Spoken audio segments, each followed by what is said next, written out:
Un récit biblique prend vie grâce à de nouvelles preuves de l'existence de l'arche de Noé. Au sommet des sommets glacés du mont Ararat, en Turquie, un mystère enfoui depuis des millénaires commence à s'éveiller. Des explorateurs affirment avoir trouvé bien plus que du bois, bien plus qu'un mythe. À l'intérieur de cette montagne se trouve un vaisseau qui défie toute explication. Des faisceaux massifs, des chambres scellées, d'étranges symboles, et même des artefacts vibrant d'une énergie inhabituelle, ou de quelque chose de bien plus grand, quelque chose que Jésus lui-même nous a mis en garde contre la fin des temps. Restez avec moi jusqu'à la fin, car ce que je vais vous révéler pourrait vous émouvoir. Avant de plonger, aimez cette vidéo, laissez un commentaire avec vos réflexions, abonnez-vous et partagez ce message urgent afin qu'ensemble nous puissions diffuser la vérité que le monde ne doit pas ignorer. Loin au-dessus des paysages accidentés. Dans l'est de la Turquie, où des vents glacés dévalent les pentes du mont Ararat, un mystère persiste depuis des millénaires. Le livre de la Genèse relate un déluge si puissant qu'il engloutit la terre entière, ne sauvant que Noé, sa famille et les animaux abrités dans une immense arche. Lorsque les eaux se retirèrent, les Écritures nous racontent que l'arche s'est immobilisée sur les montagnes d'Ararat. Genèse 8h4. Depuis lors, la montagne est restée un repère géographique et un phare spirituel, un lieu où la justice et la miséricorde divine se sont croisées. Mais ce récit ancien pourrait-il être plus qu'un mythe? Les vestiges de l'arche seraient-ils encore cachés sous la neige et la pierre des Ararat? Depuis des siècles, explorateurs et visionnaires ont parcouru ces sommets. Au XIXe siècle, des voyageurs européens affirmaient avoir vu des poutres en bois émerger de la glace. À la fin du XXe siècle, le chercheur controversé Ron Witt attira l'attention du monde entier sur une formation en forme de navire connue sous le nom de site de Durubnar. Les autorités turques, reconnaissant son importance culturelle et religieuse, déclarèrent la zone parc national, une décision qui protégea le site et suscita la curiosité du monde entier. Depuis lors, l'Ararat est devenu un pôle d'attraction, attirant scientifiques, journalistes, croyants et sceptiques, chacun espérant percer le mystère de la légende. Pourquoi cette montagne fascine-t-elle autant? Des photographies aériennes révèlent une silhouette saisissante de 162 mètres de long, gravée dans la terre, évoquant le squelette d'un navire colossal. Les échantillons de sol de la formation contiennent 3 fois plus de matière organique que le terrain environnant, comme si un milieu autrefois propice à la vie s'y était décomposé. Les relevés radars suggèrent la présence de chambres symétriques et de couches en forme de coquille, des caractéristiques trop précises pour être facilement expliquées par la géologie naturelle. Ces anomalies pourraient suggérer que l'arche n'a pas été engloutie par le temps. Cependant, chaque découverte suscite la controverse. Certains géologues insistent sur le fait que la formation de Durubnar n'est qu'un caprice dû aux coulées de boue et à l'érosion. D'autres soutiennent que les preuves sont trop convaincantes pour être écartées. Les croyants voient dans le mont Ararat la main de Dieu préservant un témoignage pour les derniers jours. Les sceptiques n'y voient qu'une coïncidence façonnée par la nature, et le débat fait rage. Science contre foi. Jésus lui-même a mis en garde contre de tels jours dans Matthieu 12h37. Il a déclaré, de même que les gens de la génération de Noé ont ricané jusqu'à ce que le déluge vienne soudainement, ainsi notre monde pourrait être aveugle jusqu'à ce que le jugement dernier s'abatte. La montagne murmure encore une question. Sommes-nous à l'écoute? Lorsque les premiers explorateurs creusèrent plus profondément dans le flanc glacé du mont Ararat, ce qu'ils découvrirent fit taire même les sceptiques les plus endurcis. Sous des couches de glace et de roches volcaniques se trouvaient d'énormes poutres de bois préservées au fil des siècles. Il ne s'agissait ni de fragments ni d'éclats, mais de poutres colossales, plus longues qu'un autobus, alignées avec une précision étonnante. Leur taille à elle seule défiait toute explication. Aucun arbre originaire de cette région n'aurait pu produire de tels rayons. Pourtant, ils étaient là, fondus dans la montagne, comme délibérément dissimulés.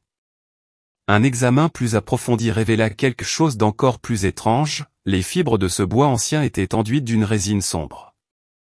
Des tests ont montré que la résine résistait à la décomposition, protégeant le bois de la pourriture pendant des milliers d'années. Les croyants ont immédiatement établi un parallèle avec Genèse 6h14, où Dieu ordonna à Noé de recouvrir l'arche de poix, intérieurement et extérieurement. Cette poix était plus qu'une simple imperméabilisation. Elle symbolisait l'expiation, une protection contre le jugement. La même substance qui avait préservé l'arche de Noé semblait désormais résonner à travers la résine préservée dans les poutres du mont Ararat. À mesure que la fouille s'élargissait, une partie du sol s'effondra, révélant des empreintes fossilisées profondément gravées dans les planches.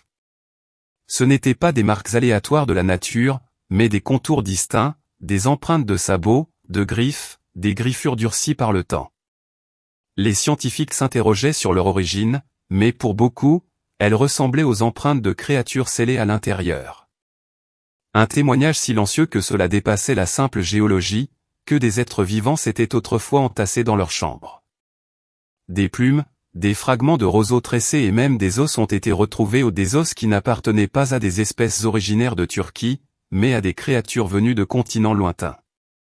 Une mâchoire ressemblait à celle d'une antilope africaine. Des plumes pigmentées correspondaient à celles d'oiseaux d'Asie. Comment de tels restes ont-ils pu être retrouvés ici, à des milliers de kilomètres de leur terre natale? À moins, bien sûr, qu'un navire ne les ait transportés. Des vases d'argile, fissurés et noircis par le temps, gisaient éparpillés dans les creux. Certains portaient encore des traces de bitume. Ce même matériau décrit dans les récits antiques du déluge.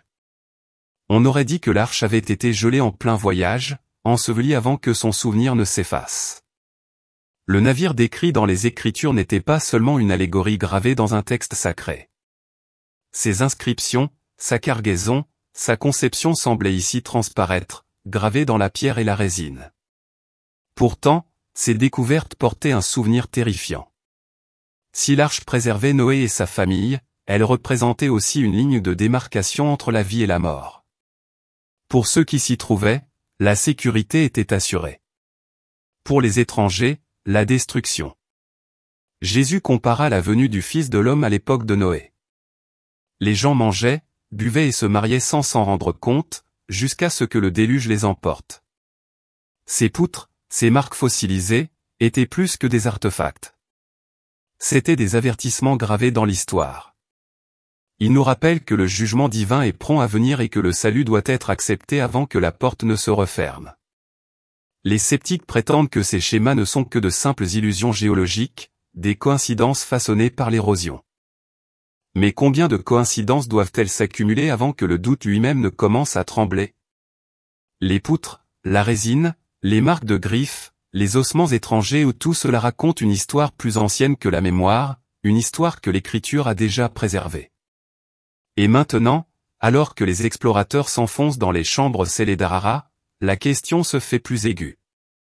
Que attend-on encore dans les ténèbres, intactes depuis des millénaires? Ouvrez l'œil. La prochaine révélation pourrait bouleverser tout ce que nous pensions savoir sur Noé, le déluge et notre époque. En creusant plus profondément dans la montagne, les explorateurs découvrirent quelque chose de bien plus complexe qu'une simple coquille de bois. Un radar à pénétration de sol révéla un labyrinthe caché au plus profond de la formation. Les scanners éclairèrent les écrans de motifs symétriques, de lignes parallèles, d'angles droits prononcés et de vides disposés comme les ponts d'un navire. Ce n'était pas le chaos creusé par des coulées de boue, mais l'ordre, des chambres construites avec une intention délibérée. Une chambre se démarquait des autres, plus vaste, protégée par d'épaisses couches de roches volcaniques. Elle résistait à toute exploration. On aurait dit que quelqu'un, il y a longtemps, l'avait scellée avec un but précis. Les instruments peinaient à pénétrer, ne renvoyant que des contours flous et des pics de mesure irréguliers. Le message était clair. Cette chambre n'avait pas été simplement oubliée par le temps, elle avait été cachée. Lorsqu'un compartiment plus petit fut enfin ouvert, les découvertes devinrent plus étranges. Les murs conservaient des résidus de bitume, des stries sombres adhérant au bois, la même imperméabilisation décrite dans la Genèse. Parmi la poussière gisaient des fragments de roseaux tressés et des morceaux de peau en argile durcie. À la stupéfaction de l'équipe, parmi ces reliques se trouvaient des morceaux de parchemin si fragiles qu'ils se dissolvaient presque au moindre contact. Cependant, des scans haute résolution en capturèrent de brefs aperçus avant leur disparition. Les inscriptions ressemblaient à de l'écriture sémitique ancienne, des mots gravés à l'encre délavée. Ce n'était pas un mythe, c'était un témoignage. Les parchemins laissaient entendre que l'arche n'était pas seulement un navire de sauvetage, mais aussi un témoignage, un document transmis aux générations futures. Ces fragments suggéraient que le déluge était commémoré non seulement comme une catastrophe, mais aussi comme une alliance, une promesse divine gravée dans une écriture fragile. Les eaux ne détruiraient plus jamais toute chair, même si le jugement reviendrait un jour par le feu. Plus troublants encore étaient les cylindres doublés de cuivre encastrés dans le sol de la chambre. On les a d'abord pris pour des récipients alimentaires, mais l'analyse métallurgique a révélé des alliages inconnus des anciens artisans.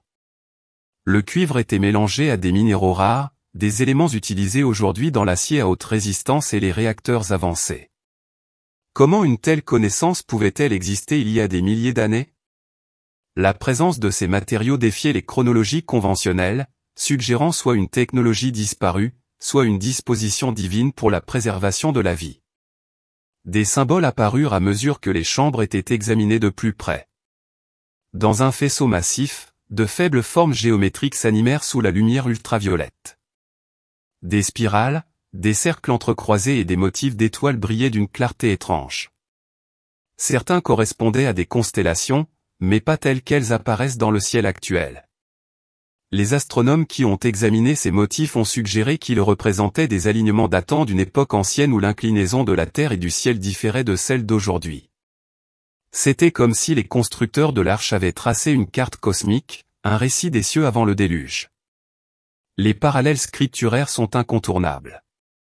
Genèse 9 parle de l'alliance de Dieu avec Noé, scellée par l'arc-en-ciel dans les nuages. Un signe de miséricorde après le jugement. Pourtant, ici, au plus profond des chambres secrètes de l'arche, d'autres signes apparaissent. Des vases de cuivre résistants à la décomposition, des parchemins murmurant la survie, des symboles gravés dans le bois comme des avertissements. Étaient-ce les empreintes digitales d'une civilisation oubliée? Ou la main de Dieu préservant un témoignage contre l'incrédulité? Pendant des siècles, l'arche a été perçue comme une histoire de délivrance, mais ses compartiments scellés suggèrent qu'il s'agissait de bien plus que cela. C'était un coffre-fort qui conservait le savoir, préservait la vie et enregistrait les jugements. L'arche n'était pas seulement un lieu de survie dans le passé, mais aussi un lieu de mémoire pour l'avenir. Chaque chambre scellée témoigne que l'humanité a été avertie une fois, sauvée une fois et jugée une fois. Et maintenant, alors que les chambres révèlent leurs secrets, la question résonne plus fort. Ces avertissements s'adressaient-ils non seulement à l'époque de Noé, mais aussi à la nôtre? Plus les fouilles s'approfondissaient, plus il apparaissait clairement que l'arche n'était pas seulement un engin de survie, mais un véritable coffre-fort. À l'intérieur de ces chambres scellées, les explorateurs découvrirent des récipients enrobés de résine durcie. Une fois ouverts avec précaution, ils révélèrent quelque chose d'extraordinaire. Leur patrimoine génétique présentait des traits depuis longtemps effacés par l'agriculture moderne, préservés comme s'ils avaient été plantés hier. Ils portaient en eux la promesse d'un renouveau. Cette découverte a bouleversé l'équipe. L'arche avait non seulement transporté la famille et les animaux de Noé, mais avait aussi préservé l'avenir de la nourriture elle-même. C'était une bibliothèque génétique, garantissant qu'après le retrait des eaux, l'humanité pourrait prendre un nouveau départ, tout comme Dieu avait ordonné à Noé de rassembler toutes sortes de nourriture pour sa famille et ses animaux. Des échantillons de sol confirmaient cette réalité. Sous la structure se trouvaient des vestiges de sédiments marins, des fragments de coquillages, des traces d'algues et des dépôts d'argile ou autant de signes indiquant que le site avait été submergé par les eaux d'une inondation catastrophique. La datation au radiocarbone de la matière organique a révélé que l'arche remontait à de nombreuses années, ce qui concorde avec le récit biblique du déluge. Les preuves suggèrent que l'arche s'est immobilisée exactement au moment et à l'endroit mentionné dans les Écritures. Pour les croyants, ces découvertes avaient une signification plus profonde. L'arche ne se résumait pas à la biologie et à la survie, elle était synonyme de salut. Les semences symbolisent une vie nouvelle, tout comme Jésus-Christ est appelé le pain de vie, Jean 6h35. Par lui, l'humanité trouve la nourriture de son âme, un renouveau au-delà de la destruction du péché. L'arche préservait l'avenir physique de l'humanité, mais le Christ préserve l'avenir éternel de chaque croyant. Cependant, à côté de cette image pleine d'espoir, un rappel effrayant s'imposait. La préservation des semences et de la nourriture par l'arche existait parce que le reste du monde avait été balayé. Le renouveau n'était possible que parce que le jugement était déjà tombé. Ce qui était à l'intérieur de l'arche était la vie. Entrer dans l'arche au temps de Noé, c'était accéder à la sécurité. Entrer en Christ aujourd'hui, c'est accéder à la vie éternelle. Les sceptiques pourraient arguer que les semences auraient pu être préservées par des moyens naturels, mais l'ampleur et la pureté de ce qui a été découvert dépassent le simple hasard. Cela évoque un projet. Elle témoigne de la main de Dieu, préparant non seulement Noé, mais aussi les générations à venir. L'arche est un coffre-fort et une prophétie. Elle nous montre que Dieu pourvoit, préserve et avertit. Ces graines nous rappellent que la vie peut être semée à nouveau, mais seulement si elle est d'abord protégée par son plan. Si vous pensez que cette découverte a un sens pour notre monde actuel, n'oubliez pas d'aimer cette vidéo, de partager vos impressions dans les commentaires et de vous abonner pour que davantage de personnes puissent entendre la vérité cachée dans l'arche de Noé. Plus l'équipe s'enfonçait dans les couloirs dévastés de l'arche, plus les découvertes, autrefois prometteuses, devenaient inquiétantes. Ce qui n'était au départ que poutres, graines et parchemin prit bientôt une tournure plus sombre. Dans une chambre, sous des poutres effondrées, des restes squelettiques furent découverts. Les crânes étaient allongés, les côtes légèrement déformées, et l'anatomie générale ne correspondait à aucune population humaine connue. Le séquençage de l'ADN a révélé des fragments correspondant partiellement au patrimoine génétique humain, mais de larges portions n'avaient aucun lien avec les espèces répertoriées par la science moderne. Il ne s'agissait ni de bétail, ni d'hommes et de femmes ordinaires. Ils étaient différents, mi-humains, mi-inconnus. Certains os contenaient des alliages de cuivre fusionnés, comme si leur corps avait été altéré ou renforcé par des matériaux étrangers. Cette découverte a bouleversé la communauté scientifique. Ces passagers faisaient-ils partie de la famille de Noé? Ou s'agissait-il d'êtres expérimentaux amenés à bord de l'arche, mais jamais mentionnés dans le récit biblique? Non loin de là, l'équipe a découvert des fragments de tablettes brûlées par le feu. Les inscriptions ne correspondaient pas à l'écriture cunéiforme mésopotamienne ou sumérienne. Elles représentaient plutôt des pictogrammes et des motifs géométriques inédits dans toute langue connue. Les traductions étaient fragmentaires, mais suffisamment déchiffrées pour suggérer un récit terrifiant, celui de cycles de catastrophes. La tablette évoquait la destruction, non pas une fois, mais à de multiples reprises. Des âges de feu, de glace et d'eau, chacun suivi par la construction de vaisseaux destinés à préserver la vie. L'arche de Noé, selon ces tablettes, aurait pu être l'une des nombreuses arches de l'histoire, chacune ayant émergé en réponse à une catastrophe mondiale. Plus profondément dans l'épave, d'étranges gravures apparurent sur les parois. Des spirales, des cercles entrelacés et des motifs en forme de constellation brillaient faiblement sous la lumière ultraviolette. Ces motifs ne ressemblaient en rien à des rayures aléatoires. Ils semblaient être des cartes du ciel, mais pas celles que nous voyons aujourd'hui. Les astronomes examinant les images ont remarqué des alignements compatibles avec les cieux, tels qu'ils auraient pu apparaître des milliers d'années avant l'astronomie. Ceux qui les ont gravés marquaient la position des cieux avant le déluge, un enregistrement cosmique gravé dans le bois et scellé pour des millénaires. Une question troublante demeure, quel était le véritable but de ces inscriptions? Étaient-ce des avertissements laissés aux générations futures, ou un savoir codé appartenant à une civilisation anéantie par le déluge? Les Écritures nous rappellent que les jours précédant le déluge furent marqués par la corruption, la violence et le mélange de choses qui n'auraient pas dû se produire. Genèse 6 parle des fils de Dieu et des Néphilim, êtres dont la présence a semé le chaos dans le monde. Les ossements découverts à l'intérieur de l'arche pourraient-ils révéler cette même corruption? Pourraient-ils représenter un fragment de la rébellion humaine, involontairement préservé ou délibérément emprisonné dans le vaisseau même censé sauver? L'arche, autrefois considérée comme un simple sanctuaire, semblait désormais contenir des ombres, ainsi que le salut, la vie et la mort, l'alliance et la corruption, côte à côte dans ces chambres de bois.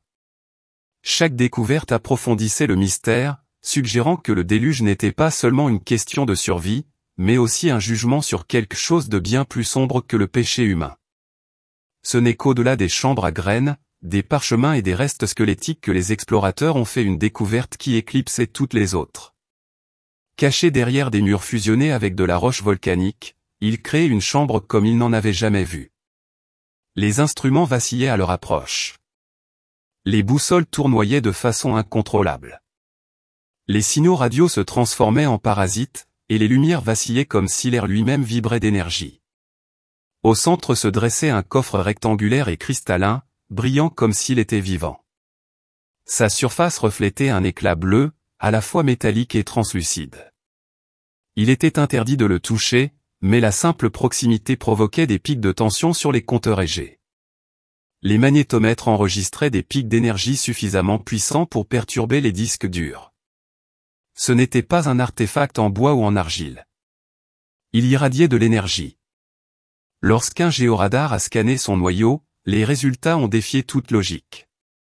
À l'intérieur se trouvait une sphère creuse, et dans cette sphère se trouvait quelque chose d'encore plus étrange, une masse qui ne réfléchissait aucun signal, aucune longueur d'onde. Les scientifiques l'ont décrite comme une singularité enfermée dans une boîte. Les croyants murmurèrent quelque chose de bien plus dangereux, une relique délibérément cachée aux mains des humains. Puis le pouls se fit entendre. D'abord faible, comme un battement de cœur résonnant dans le sol. Les instruments confirmèrent sa fréquence, un nombre précis de hertz, la même résonance que la Terre elle-même. L'arche n'était pas silencieuse, elle était synchronisée avec la création. Le rythme s'intensifia, faisant vibrer les outils, les os des explorateurs. Puis des symboles commencèrent à briller à la surface du coffre, des spirales, des cercles entrecroisés, les mêmes inscriptions gravées ailleurs sur l'arche, mais désormais vivantes, se mouvant selon des motifs, changeant comme une langue parlée. L'équipe réalisa qu'il ne s'agissait pas d'un vestige de mémoire, mais d'un système de communication. La panique se répandit tandis que les instruments tombaient en panne les uns après les autres. Les satellites au-dessus d'Harara enregistrèrent des perturbations ionosphériques. Les moniteurs sismiques détectèrent des secousses provenant de la montagne. C'était comme si le cercueil se réveillait. Après des milliers d'années, le pouls changea, il n'était plus constant, mais codé. Court, long, répétitif. Certains le comparaient au code Morse, d'autres au binaire. Un message était transmis, mais à qui ou à quoi? Personne ne pouvait le dire. Les implications étaient stupéfiantes. Il s'agissait de l'arche plus que d'un navire, et si elle transmettait maintenant, qui ou quoi écoutait? L'Écriture offre de lucides parallèles dans Jean 10h9. Jésus déclare, « Je suis la porte, quiconque entre par moi sera sauvé. » Tout comme l'arche n'avait qu'une seule porte scellée par Dieu lui-même, le salut par le Christ est unique et exclusif. Une fois la porte fermée, le jugement tombe.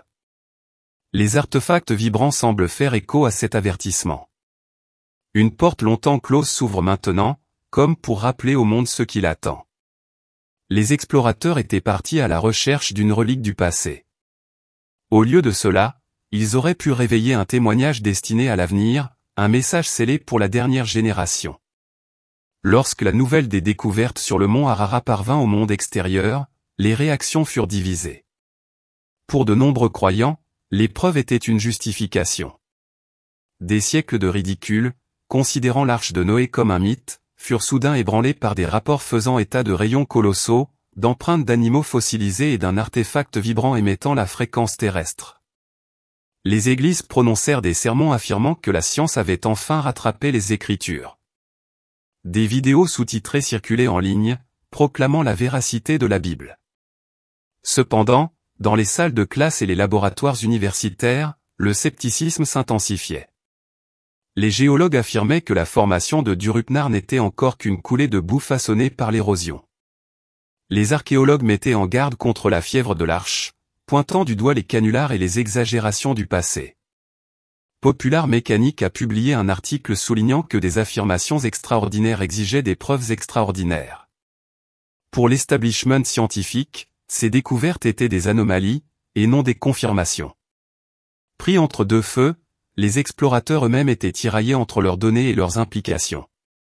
Un sol riche en décomposition organique, des chambres alignées avec une précision géométrique, des symboles brillants sous la lumière ultraviolette. Rien de tout cela ne correspondait aux explications naturelles, mais déclarer l'arche réelle impliquait une controverse. les villageois des environs d'Arara ressentaient eux aussi la tension. Certains parlaient fièrement de légendes familiales, de rivets en fer trouvés dans le sol, de bois aperçus sous la glace. D'autres étaient irrités par l'afflux soudain de touristes arpentant leur vallée tranquille. Mais sous ce bruit, une question se posait. Et si les découvertes étaient vraies? Et si le déluge n'était pas un mythe, mais une histoire codée? Et si l'avertissement de Jésus, ce qui arriva du temps de Noé arrivera de même à l'avènement du Fils de l'homme, Matthieu 12h37, n'était pas une simple métaphore, mais une prophétie en devenir. Le choc des mondes ne se limitait pas à la science et à la foi, mais aussi au réconfort et à la conviction, à l'ignorance des signes ou à leur écoute. L'arche parlait à nouveau, et l'humanité devait choisir entre rire ou écouter. La recherche de l'arche de Noé n'a jamais été qu'archéologique, elle a toujours porté un poids qui dépasse l'histoire pour s'étendre à la prophétie. Si l'arche a bel et bien été retrouvée sur le mont Arara aussi, ses poutres, ses semences, ses chambres et ses artefacts sont authentiques, cela ne fait pas que confirmer un déluge ancien. Cela prévient d'un jugement futur. L'écriture est claire, le premier jugement est venu par l'eau, mais le prochain viendra par le feu. Par la même parole, les cieux et la terre présents sont gardés en réserve pour le feu, pour le jour du jugement et de la destruction des impies. 2 Pierre 37. L'arche, préservée depuis des millénaires, est plus qu'une relique, c'est un symbole. Elle évoque ce qui s'est déjà produit et ce qui est à venir. À l'époque de Noé, la porte de l'arche resta ouverte jusqu'au dernier moment. Les gens s'en moquèrent, l'ignorèrent et poursuivirent leur vie. Mais lorsque la pluie se mit à tomber, la porte fut fermée par Dieu lui-même, et personne ne put entrer. Cette image demeure un parallèle obsédant. Aujourd'hui, l'humanité vit comme si le temps s'étendait à l'infini. Pourtant, l'Écriture insiste sur le fait que la porte de la miséricorde se fermera un jour. La redécouverte de l'arche nous confronte à cette réalité. Le salut a toujours été accessible, mais il ne le sera pas éternellement. L'artefact brillant enfoui dans l'arche semble presque refléter cette vérité. Une pulsation, un code, un rappel que l'histoire n'est pas aléatoire, mais guidée. Peut-être n'est-ce pas un accident, mais résonne avec le battement de cœur de la terre elle-même. C'est comme si la création se souvenait encore du jour où les eaux ont recouvert chaque montagne et où l'arche est devenue le seul refuge de l'humanité. Cette résonance nous indique peut-être que le temps presse à nouveau. Notre époque est marquée par des bouleversements, des turbulences politiques, un effondrement moral et des catastrophes environnementales qui font écho aux douleurs de l'enfantement décrites dans Matthieu 24 et Luc 21. Que l'artefact à l'intérieur de l'arche transmette ou non le message prophétique, le témoignage final de l'arche ne repose pas sur le bois ou les symboles, mais sur un choix. Noé a choisi d'obéir, et sa famille a survécu. Aujourd'hui, chacun est confronté au même choix, accéder à la sécurité offerte par Dieu ou être laissé de côté lorsque la tempête frappe. La redécouverte de l'arche ne marque pas la fin de l'histoire. Elle rappelle que l'histoire continue de se dérouler et que le dernier chapitre reste à écrire. Si ce message vous a touché, aimez cette vidéo, partagez vos impressions dans les commentaires et abonnez-vous pour plus de contenu. Merci d'avoir regardé et je vous souhaite beaucoup de courage pour affronter les jours à venir. La théorie de David Allen Dill concernant le lieu de repos final de l'arche de Noé diffère sensiblement du récit traditionnel selon lequel elle se trouvait sur le mont Arara. Selon Dill, l'arche aurait atterri sur une montagne appelée Mazu Mesa, située à 27 km au sud du mont Arara. Il fonde cette croyance sur une analyse linguistique et des textes anciens comme l'épopée de Gilgamesh. Dill postule que l'arche se serait initialement immobilisée à une altitude de 2230 mètres et que Noé et sa famille auraient établi la première ville post-diluvienne, Mesa Nashban, à cet endroit, en utilisant des parties de l'arche. Au fil du temps, Dill suggère que des événements naturels comme des tremblements de terre et des pluies ont fait descendre l'arche de la montagne, laissant des traces sur son passage. Sa théorie est détaillée, les survivants du déluge auraient utilisé les matériaux de l'arche pour construire leur nouvelle maison, le bois pour les structures et le goudron pour imperméabiliser les toits. Des noms de lieux locaux tels que Mesa, signifiant « tiré de l'eau », et Naswan, interprété comme « de Noé », semblent corroborer son récit. De plus, la montagne présente deux pics ressemblant à un mur connu sous le nom de mur du ciel dans l'épopée de Gilgamesh, que dit associe au lieu d'atterrissage initial de l'arche. Au cours de ces expéditions, Dill a découvert d'anciens sites d'habitation et identifié le mur du ciel comme lieu d'atterrissage prévu. L'alignement des noms de lieux autour du mont Masht avec l'histoire de l'arche renforce son hypothèse. Dill a également examiné des images et des sculptures anciennes représentant des personnages du récit de la Genèse, en se concentrant sur une femme nommée Nama, associée à la montagne. Il estime que ces artefacts relient les récits anciens aux récits bibliques de l'arche. Bien que l'hypothèse de Dill soit intrigante et bien étayée par divers détails et arguments, elle reste l'une des nombreuses théories concernant le lieu de repos final de l'arche. Malgré la force de ces preuves et de ces arguments, la communauté scientifique maintient que des recherches supplémentaires sont nécessaires pour confirmer ou réfuter ces affirmations. Lorsqu'on enquête sur des événements et des récits anciens mêlés à des croyances culturelles, un examen approfondi et minutieux est crucial pour établir la vérité. La montagne de la table murmure des secrets, promettant de percer une histoire depuis longtemps perdue. Des objets mystérieux ont été découverts dans l'arche de Noé. Les scientifiques savent pertinemment qu'il n'existe aucune preuve géologique qu'un déluge d'une telle ampleur ait pu transporter un navire de cette taille bien au-delà des océans modernes, si ce n'est par la force du mythe. Cependant, des rapports sur le fer artificiel ont laissé espérer une découverte légitime. Après 9 ans de reconnaissance et le déploiement de tout le matériel de télédétection disponible, les scientifiques n'avaient plus qu'à attendre que les Turcs fouillent la structure. Leur réticence les rendit méfiants, et leur enthousiasme pour l'exploration commença à décliner. Leur première démarche logique a été de repartir de zéro et de demander confirmation de la liaison ferreuse. C'est une véritable création humaine. Restez jusqu'à la fin pour plus de détails. La roche d'ancrage de Kazan est une roche volcanique purérite à grains fins dont les phénocristaux sont composés d'environ 6% de titane et d'oxyde de fer. La composition de cette roche d'ancrage est inhabituelle, car elle est dépourvue des minéraux riches en magnésium que l'on trouve dans d'autres roches. On pense que la charpente métallique est composée de grains de limonite, dont certains présentent une taille et une forme comparables à celles des cristaux de magnétite d'ilménite présents dans les roches d'ancrage de l'arche et dans la périte volcanique voisine. Des roches volcaniques similaires aux roches d'ancrage d'andésite se trouvent dans la région du mont Ararat. L'absence quasi totale de roches volcaniques en Mésopotamie, où l'arche de Noé aurait été construite, exclut raisonnablement la possibilité que les pierres d'ancrage aient été transportées à Kazan par l'arche de Noé. Compte tenu de leur poids important, il est difficile de transporter une telle masse de pierres. Des échantillons similaires, récupérés par des scientifiques dans des zones que d'autres pensaient être des lattes, des planches et des solives de plancher en bois, se sont également révélés être des aquifères et n'ont montré aucune trace de bois pétrifié. Sur le terrain, les supports en fer auraient l'apparence de fragments élémentaires de fer métallique noir. Cependant, la surface noire et brillante est caractéristique de l'oxyde de fer hydraté. Ce minéral est structurellement lié à des particules noires. Les chercheurs ont donc pu supposer avoir trouvé du fer oxydé. De l'autre côté de la zone de glissement de terrain, une couche de fondation soutènement repose sur une falaise verticale.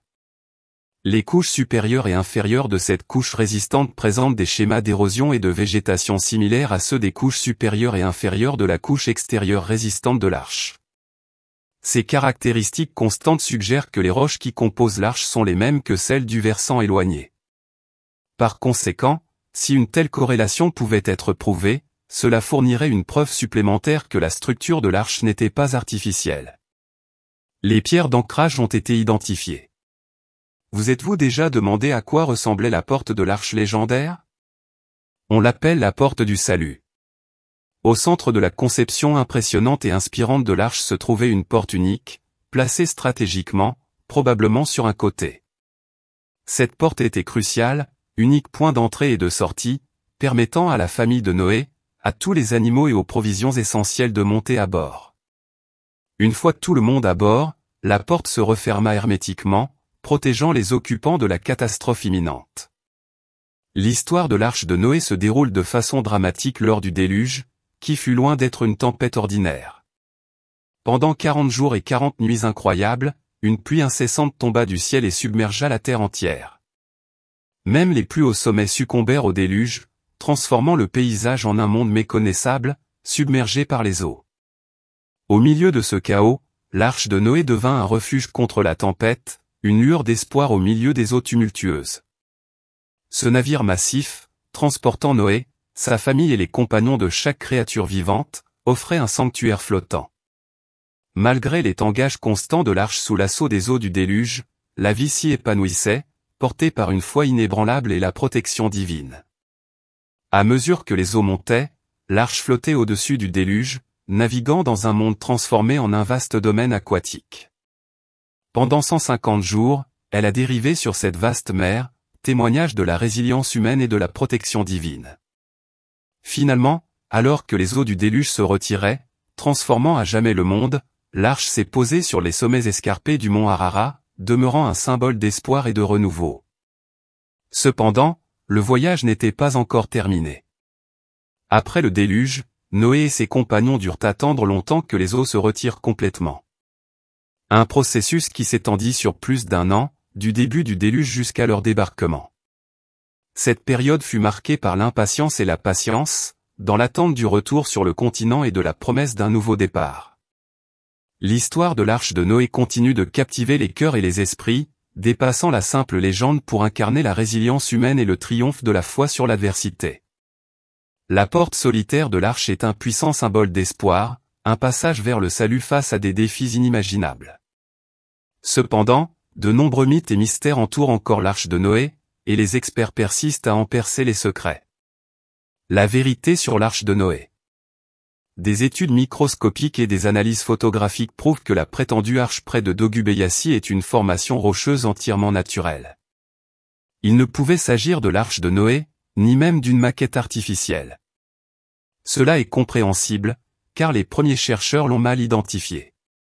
Sa structure inhabituelle, semblable à un bateau, aurait tellement captivé leur attention que le désir d'être celui qui a découvert ou confirmé l'existence de l'arche de Noé aurait eu tendance à prendre le pas sur la prudence.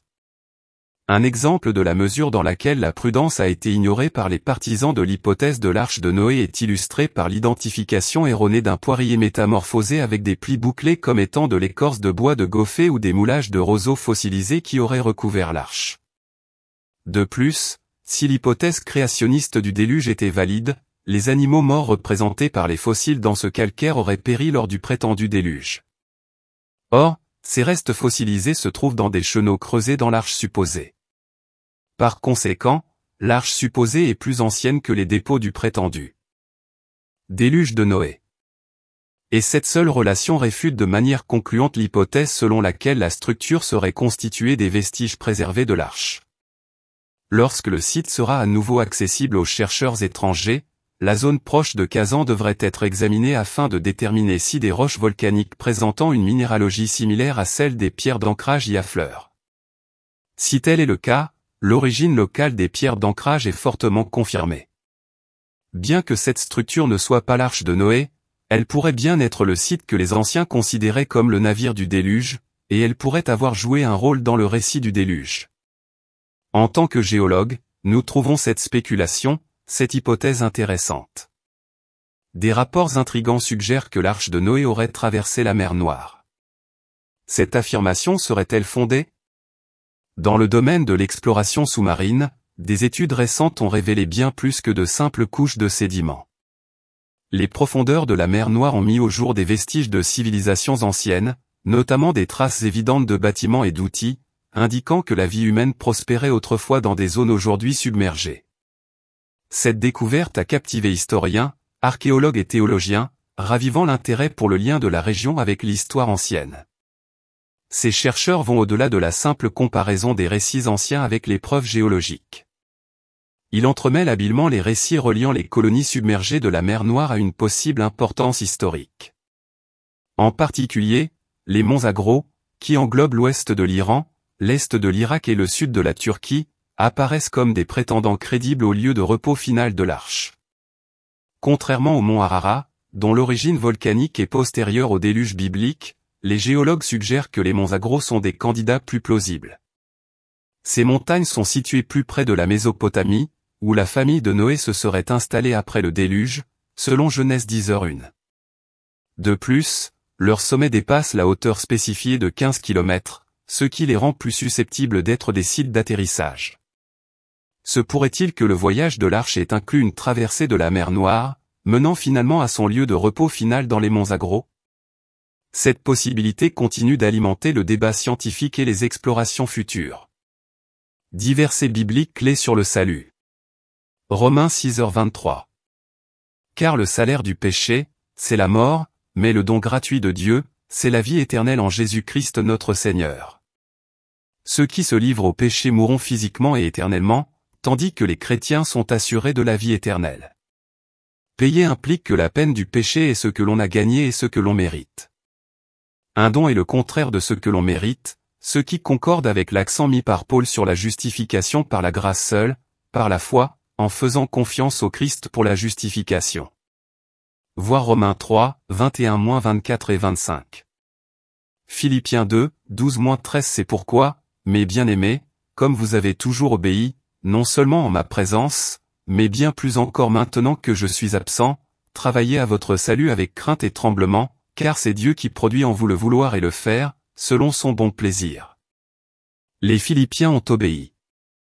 L'obéissance du Christ mentionnée dans Philippiens 2h8 est une chose du passé et doit perdurer alors qu'ils œuvrent à leur salut avec crainte et tremblement. Ils ne peuvent se contenter de leur gloire passée, mais doivent démontrer leur foi jour après jour tout en entretenant leur relation avec Dieu. Mais bien que la justice de Dieu soit une raison de vivre sobrement, de craindre et de trembler, Paul ne voulait pas que les Philippiens s'inquiètent de ne jamais être assez bons pour mériter la faveur divine. Au contraire, c'est l'amour et la grâce de Dieu qui les pousseront à persévérer, car c'est Dieu qui produit en vous. Ils peuvent se réjouir de la présence vivifiante de Dieu tout en s'efforçant de mener une vie chrétienne responsable. Si Philippiens 2, 12-13 peut sembler suggérer le salut par les œuvres, il est clair que Paul rejette cet enseignement. Voir Philippiens 3, 2-11. Dans Philippiens 2h1, Paul parle du salut comme de l'acquisition progressive de tous les aspects et de toutes les bénédictions du salut. L'obéissance continue des Philippiens est, en ce sens, inhérente à leur salut. Mais comme le montre Philippiens 2h1, ces œuvres sont le fruit de l'œuvre de Dieu au sein de son peuple, qu'il veut et accomplit selon son bon plaisir. Même le désir de faire le bien vient de Dieu. Mais il œuvre aussi dans le croyant pour susciter de véritables choix pour le bien, afin que les désirs se traduisent en action. Jean 146. Jésus lui dit, « Je suis le chemin, la vérité et la vie. Nul ne vient au Père que par moi. » Jésus, en tant que seul chemin vers le Père, accomplit les symboles et les enseignements de l'Ancien Testament qui montrent l'exclusivité de la prétention de Dieu, comme en témoigne le rideau qui bloquait l'accès à la présence de Dieu à tous, sauf aux grands prêtres lévitiques. Lévitique 16, le rejet des inventions humaines comme moyen d'approcher Dieu. Lévitique 10h2. Et le choix d'Aaron seul pour représenter Israël devant Dieu dans son sanctuaire. Nombre 175. Jésus est le seul chemin vers Dieu. Acte 4h1. Et lui seul peut nous donner accès à Dieu. Jésus, en tant que vérité, accomplit l'enseignement de l'Ancien Testament, Jean 1h17, et révèle le vrai Dieu.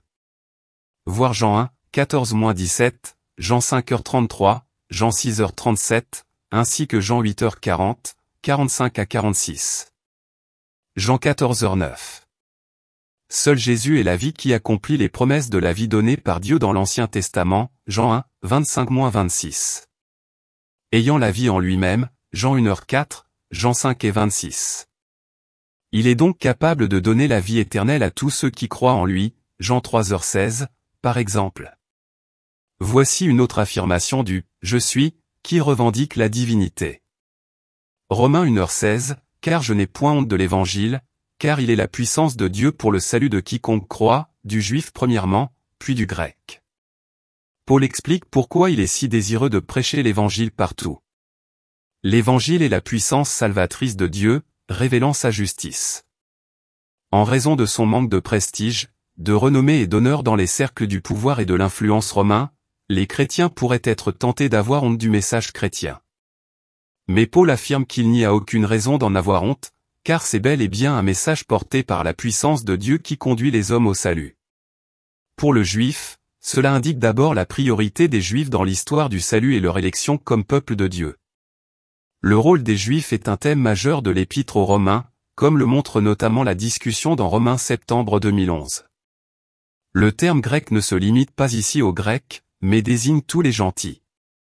Jean novembre 2013. Mais à tous ceux qui l'ont reçu, à ceux qui croient en son nom, il a donné le pouvoir de devenir enfants de Dieu, lesquels sont nés, non du sang, ni de la volonté de la chair, ni de la volonté de l'homme, mais de Dieu. Le recevoir implique non seulement un accord intellectuel avec certains faits concernant Jésus, mais aussi une acceptation et une soumission à lui dans une relation personnelle. Croire en Pistie implique une confiance personnelle.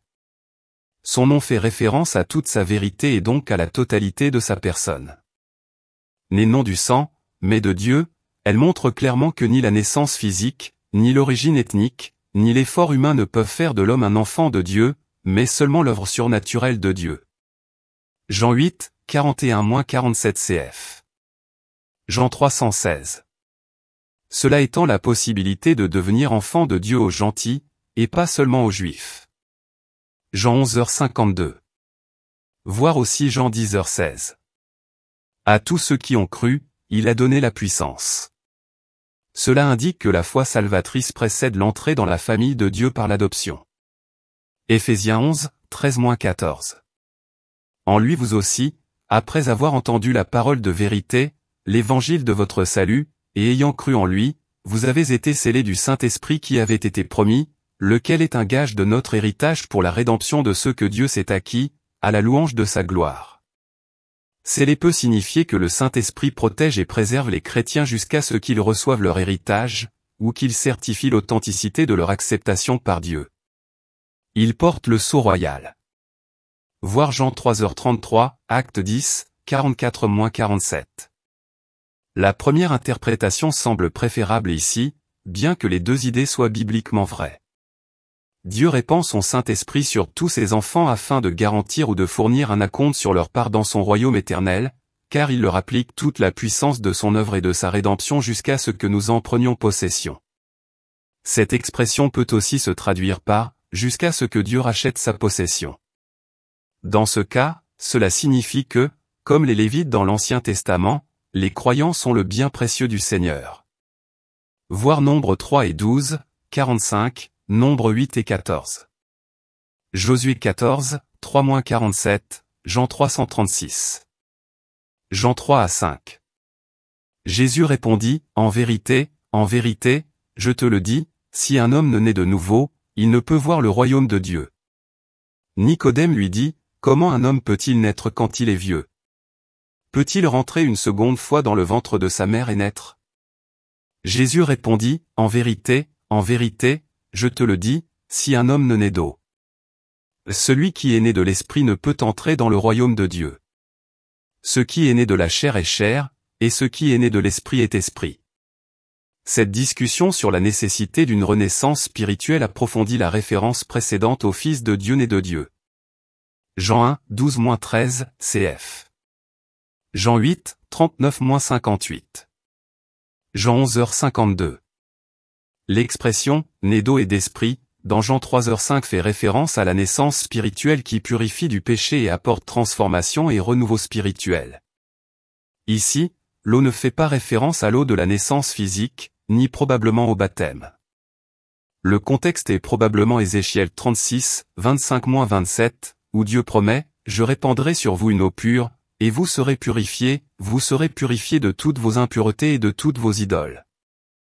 Je vous donnerai un cœur nouveau et je mettrai en vous un esprit nouveau. » Pour une discussion plus approfondie sur la nouvelle naissance, voir Jean 2, 293.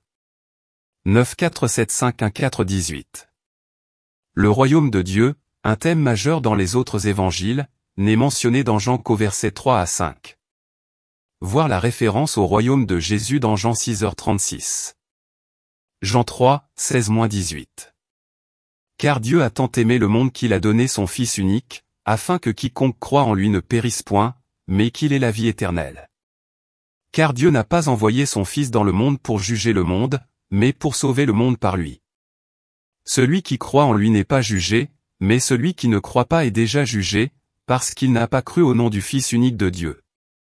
C'est le résumé de l'évangile le plus célèbre de toute la Bible, car il est lié au verset 15 et explique ce qui a permis à chacun d'avoir la vie éternelle. Jean 3h15, c'est-à-dire en croyant en Christ.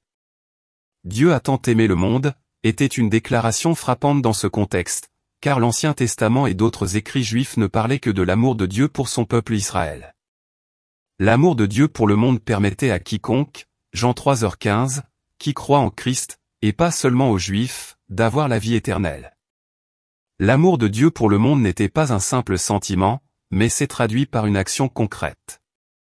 Il a donné son Fils unique, dont Jean explique ailleurs comment il l'a envoyé sur terre en tant qu'homme, Jean 3h17, pour souffrir et mourir, portant ainsi le prix des péchés.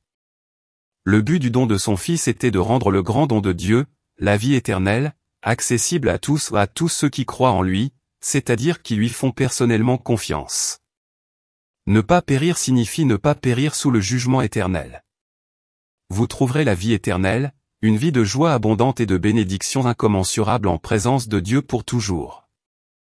Ceux qui croient en Christ ont cette vie éternelle et en bénéficient déjà, pas encore complètement, mais de manière significative. Ceux qui ne croient pas et ne mettent pas leur confiance en Christ n'ont pas une position positive ou neutre devant Dieu. Ils sont déjà condamnés devant Dieu pour leurs péchés, car ils n'ont pas fait confiance à la solution divine à leur culpabilité, son Fils unique. Ce verset réfute également l'affirmation selon laquelle une personne sincère, quelle que soit sa religion, peut avoir la vie éternelle avec Dieu. Voir Jean 146, Actes 4 et 12, Romains 10, 13-17, 1 Timothée 2, 5-6. Concernant les croyants de l'Ancien Testament qui attendent Christ, voir Jean 8h56, Romains 4, 124, Hébreux 11, 13-26, Tite 2h14. Car la grâce de Dieu, source de salut pour tous les hommes, a été manifestée. Elle nous enseigne à renoncer à l'impiété et aux convoitises mondaines, et à vivre dans le siècle présent selon la sagesse, la justice et la piété, en attendant la bienheureuse espérance et la manifestation de la gloire de notre grand Dieu et Sauveur Jésus-Christ, qui s'est donné lui-même pour nous, afin de nous racheter de toute iniquité et de purifier son héritage. Son propre peuple, zélé pour les bonnes œuvres? En savoir plus. Les chrétiens doivent vivre ainsi, car la grâce salvatrice de Dieu instruit aussi ceux qui la reçoivent à vivre d'une manière nouvelle. On ne peut prétendre être véritablement bénéficiaire de la grâce salvatrice sans être également étudiant de la grâce instructive. Ce changement de style de vie trouve son origine dans l'expiation. Tite 2 et 14 est l'attente du retour du Christ. Tite 2 et 13. L'expression « le salut pour tous les hommes » est parfois interprétée à tort comme signifiant que tous seront sauvés. Cependant, une telle interprétation n'est pas nécessaire ici et contredit catégoriquement d'autres passages des Écritures. Elle signifie plutôt que le salut a été offert à tous, y compris à tous les groupes ethniques, et non à certains seulement. La grâce salvatrice enseigne à ceux qui la reçoivent à dire non au péché et oui à la piété. En ce siècle, elle souligne que cette piété doit être vécue ici et maintenant. Elle établit également une référence au retour futur du Christ. Tite 2h1. Fixer son esprit sur la vérité du retour du Christ pousse une personne vers la sainteté. Voir Jean 3, 2-3. Notre bienheureuse espérance signifie la seconde venue du Christ, que Paul appelle la manifestation glorieuse de notre grand Dieu et Sauveur, Jésus-Christ. Il peut sembler difficile de savoir si Paul fait ici référence à deux personnes de la divinité, Dieu le Père et Jésus-Christ, ou s'il décrit Jésus comme Dieu et Sauveur. La grammaire grecque, cependant, est bien reflétée dans cette traduction et indique que Jésus est identifié comme notre grand Dieu et Sauveur. Voir Jean 1, Tite 2 et 13, 1 Pierre 1h1, etc. Paul ancre son appel à la piété dans le fait que l'un des buts de la mort de Jésus était de sanctifier son peuple. Abandonner la piété, c'est mépriser le sacrifice du Christ. Paul s'appuie sur l'Ancien Testament avec la phrase « pour nous racheter de toute iniquité » qui, en grec, ressemble beaucoup à la septante du psaume 13h8. Un de ses propres peuples traduit une expression inhabituelle, laos perio, avec des échos intentionnels de l'Ancien Testament. Exode 19h5, Malachie 3h17 évoque un bien précieux et précieux. Ces personnes doivent être zélées pour les bonnes œuvres. Ainsi, la rédemption est spécifiquement liée à une vie pieuse. Il est impossible de prétendre être racheté sans apporter la preuve d'une transformation concrète. Voir Jacques 2, 14-26. 1 Thessaloniciens 59-10. Car Dieu ne nous a pas destinés à la colère, mais à l'acquisition du salut par notre Seigneur Jésus-Christ, qui est mort pour nous, afin que, soit que nous veillions, soit que nous dormions, nous vivions ensemble avec lui. Parce qu'il relie ce verset à 1 Thessaloniciens 5h6 en général ou à l'exhortation spécifique de 1 Thessaloniciens 5h8, revêtez le casque de l'espérance. Paul réaffirme ce qu'il a dit en 1 Thessaloniciens 5h4. Les Thessaloniciens n'ont rien à craindre, car ils ne sont pas destinés à la colère, mais au salut lors du second avènement. L'éveil fait référence à l'inquiétude des chrétiens vivant quant à leur destin au jour du Seigneur. 1 Thessaloniciens 5h1. Le sommeil fait référence au destin des chrétiens décédés. 1 Thessaloniciens 4, 13-18. À la seconde venue, les chrétiens connaîtront une nouvelle qualité de vie en compagnie du Christ. Le salut est-il par la foi seule ou par la foi et les œuvres? C'est peut-être la question la plus importante de toute la théologie chrétienne. Cette question fut à l'origine de la Réforme, la division entre protestantisme et catholicisme. Elle constitue une différence fondamentale entre le christianisme biblique et la plupart des sectes. Le salut est-il obtenu par la foi seule ou par la foi et les œuvres humaines? Autrement dit, suis-je sauvé en faisant confiance à Jésus, ou dois-je croire en Jésus et accomplir certaines choses? Les œuvres ajoutées à la foi et considérées comme nécessaires au salut diffèrent selon les milieux religieux. De nombreux groupes considèrent le baptême d'eau comme une œuvre qui doit être ajoutée à la foi pour le salut. Sans baptême, vous n'êtes pas sauvé. Certains vont même plus loin, vous devez être baptisé par le bon ministre, selon la bonne méthode et en prononçant les paroles justes. D'autres suggèrent différents rites à observer pour être sauvé, mais la formule reste toujours la même. Le salut s'obtient par la foi plus la messe, c'est plus la confession, c'est plus la dîme, etc. De nombreux passages de la Bible enseignent que le salut s'obtient par la foi seule, et non par la foi plus les œuvres.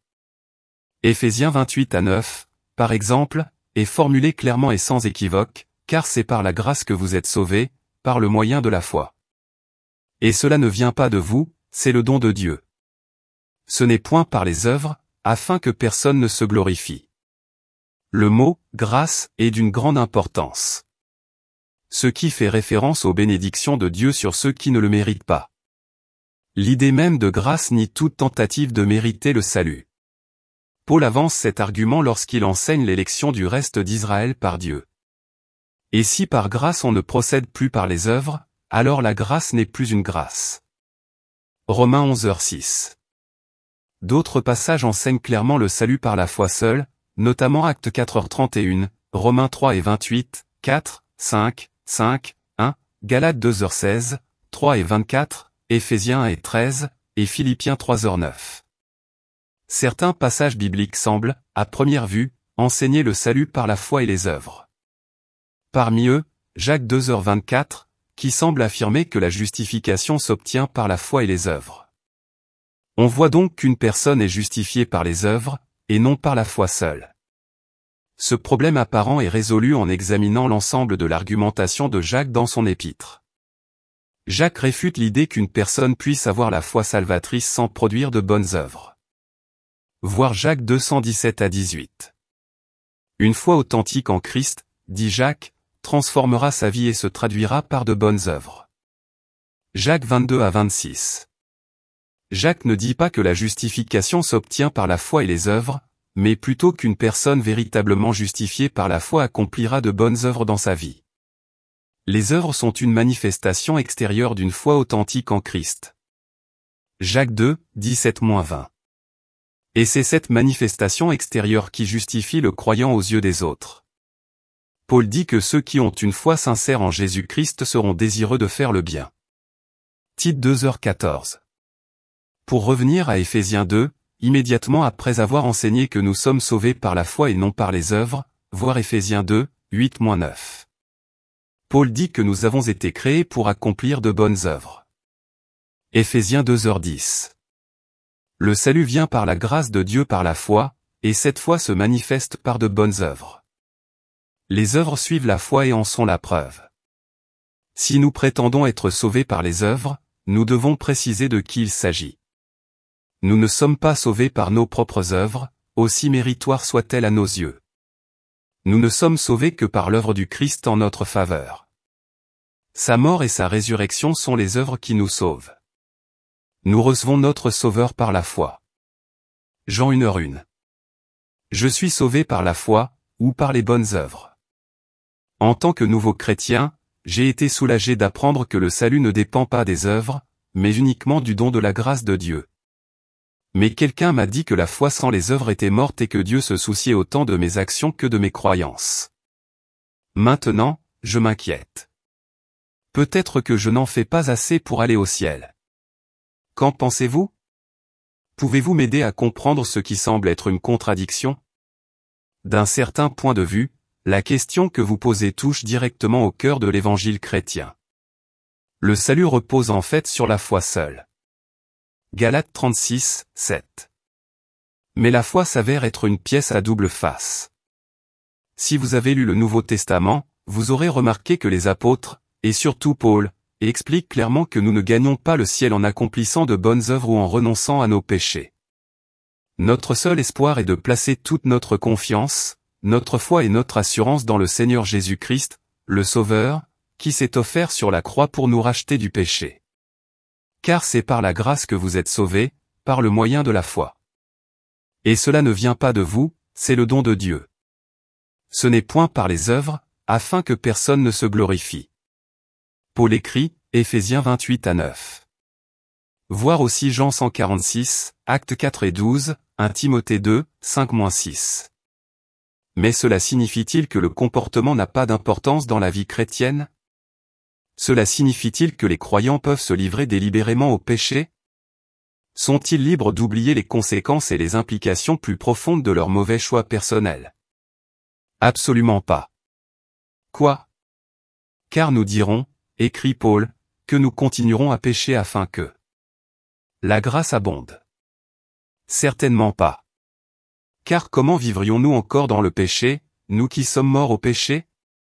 Ignorez-vous que nous tous qui avons été baptisés en Jésus-Christ, c'est en sa mort que nous avons été baptisés. Romains 6:1 ou 3.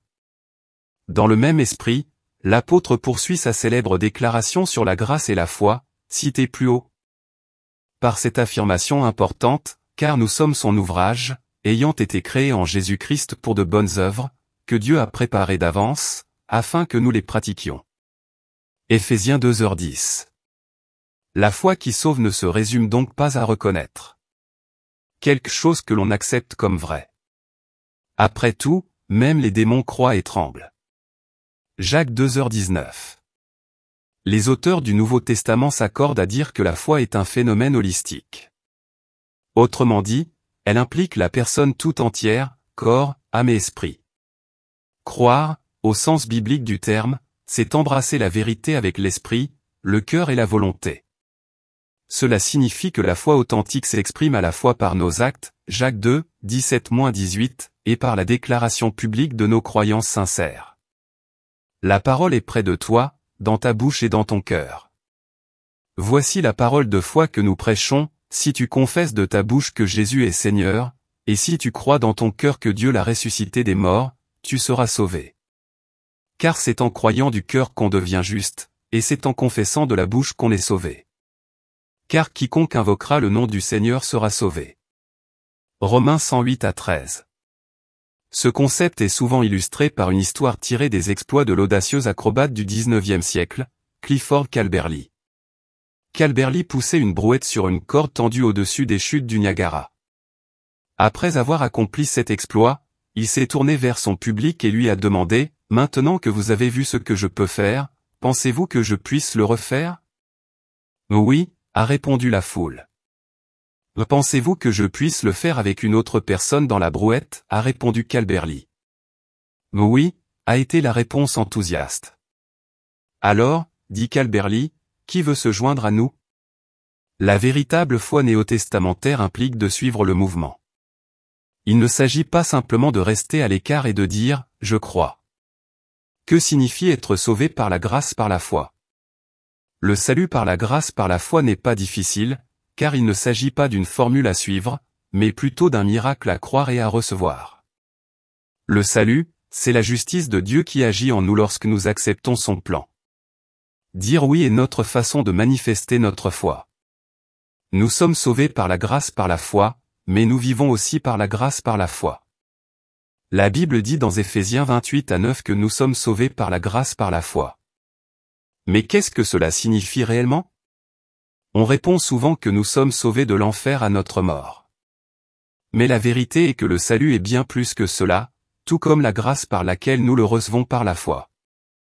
Le salut est la justice de Dieu à l'œuvre en nous lorsque nous acceptons son plan. Dire oui, c'est démontrer notre foi. Nous sommes sauvés par la grâce par la foi, mais nous vivons aussi par la grâce par la foi. Le salut par la grâce par la foi n'est pas difficile, car il ne s'agit pas d'une formule magique à suivre, mais plutôt d'un miracle auquel croire et que nous devons recevoir. Merci d'avoir regardé et resté connecté pour la prochaine vidéo. Oui, il y a une activité extrêmement étrange sous l'Euphrate. Bien que la Bible l'ait prédit, la plupart des gens ne croyaient pas que le temps de la révélation était arrivé. Bien que nous ne soyons pas certains du moment exact de la fin des temps, nous anticipons le salut. Quel horrible mystère se cache derrière ces sons inquiétants? Dieu reviendra-t-il pour nous sauver? Dans cet épisode, nous vous en dirons plus. Aimez, laissez un commentaire et partagez cette vidéo avec vos amis. Et c'est parti! Le son étrange de l'Euphrate. Récemment, des habitants ont découvert par hasard une série de grottes au fond de l'Euphrate. On dit que c'est là que 4 anges déchus sont enfermés. Les 4 anges près de l'Euphrate font référence à un épisode important de l'Apocalypse. Il s'agit du message spécifique révélé en Apocalypse 9, 14-15. Ce message décrit 4 anges démoniaques emprisonnés près de l'Euphrate. Ces anges sont libérés par Dieu pour accomplir une mission cruciale, instaurer son jugement sur le monde. Cette catastrophe survient pendant la tribulation, une période de 7 ans au cours de laquelle Dieu achèvera son jugement sur le monde incrédule. Dans toute la parole de Dieu, la tribulation est associée au jour du Seigneur, qui désigne le moment où Dieu interviendra directement dans le cours de l'histoire pour accomplir son plan. Ce sera un jour de vengeance. Ce sera un jour de douleur et d'angoisse, un jour de misère et de destruction. Ce jour sera sombre et lugubre. Ce sera un jour de trompettes et de cris de guerre. Le temps de tribulation sera marqué par une multitude de jugements divins, de bouleversements célestes, de catastrophes naturelles et de terribles fléaux. Cet événement aura lieu près de l'Euphrate. L'Euphrate est un fleuve important mentionné dans la Bible. Il est considéré comme le berceau des premières civilisations humaines et a longtemps été perçu comme un symbole de la vie et de ses limites. Lorsque l'Euphrate est mentionné dans l'Apocalypse, il prend une nouvelle signification.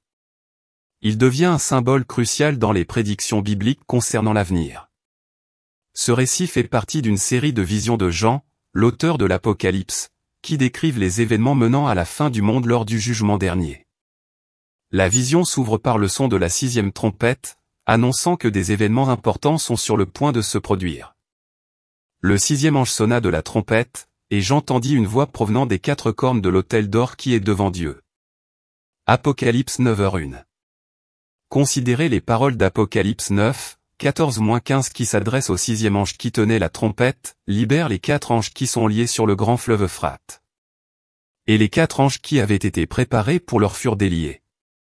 Un jour, un mois et une année pour tuer un tiers de l'humanité. Ce passage de la Bible est à la fois fascinant et quelque peu terrifiant.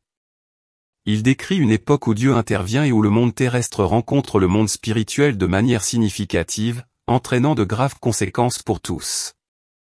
Cette prophétie nous invite à une réflexion profonde et à une plus grande conscience. Elle nous rappelle le jugement, la rédemption et la domination de Dieu sur toute l'histoire.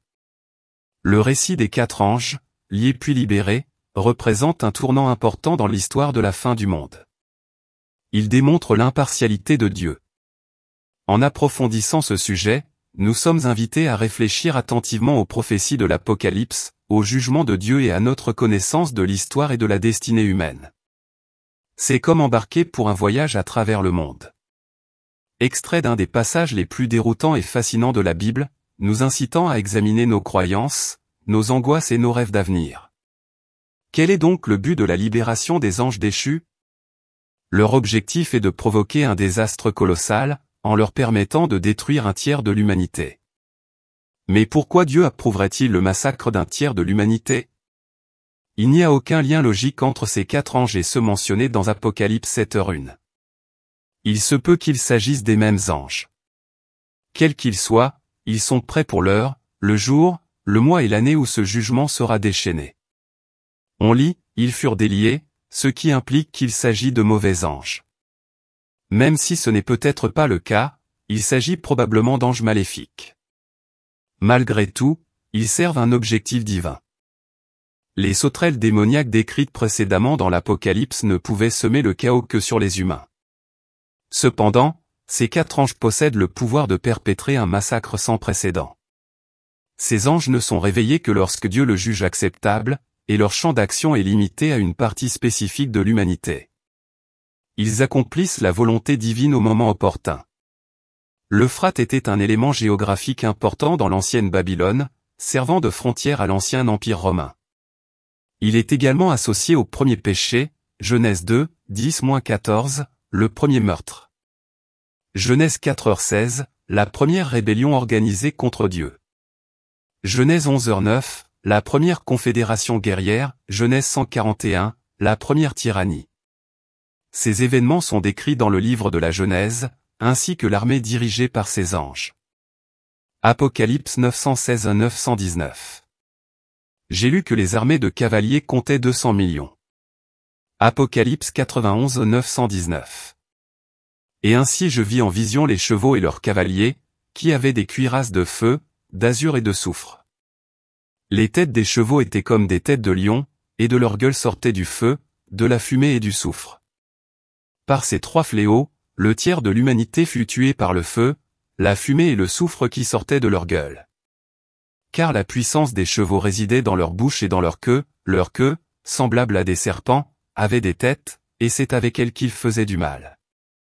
On lit que l'armée des cavaliers comptait 200 000 hommes. Ce nombre est-il figuré ou littéral? Il est possible que ce nombre ne soit pas pris au sens littéral, mais suggère simplement une armée impossible à dénombrer, plus nombreuse que tout ce que l'humanité a jamais vu. Ces cavaliers sont décrits en des termes étranges et grotesques, et cette image d'horreur extrêmement puissante évoque la cavalerie. Elle évoque une armée normale ou surnaturelle. Il peut s'agir d'une légion de soldats humains ou d'une armée de hordes démoniaques. S'il s'agit d'une armée humaine, cette description inhabituelle pourrait faire référence à la guerre mécanisée moderne. John utilise probablement simplement le langage à sa disposition pour représenter les machines modernes, ce qui explique le caractère étrange et terrifiant de son histoire. L'interprétation la plus sûre est peut-être d'y voir une armée de 200 millions de personnes, mais une armée démoniaque, envahissant la Terre. Ceci développe davantage le concept de l'armée démoniaque ressemblant à des sauterelles, introduit plus tôt dans l'Apocalypse. Le reste de l'humanité, épargnée par ces fléaux, ne s'est pas repenti de ses œuvres, au point de cesser d'adorer les démons et les idoles d'or, d'argent, de bronze, de pierre et de bois, idoles qui ne voient, n'entendent ni ne marchent. Et ils ne se repentirent ni de leur meurtre, ni de leur sorcellerie, ni de leur impudicité, ni de leur vol.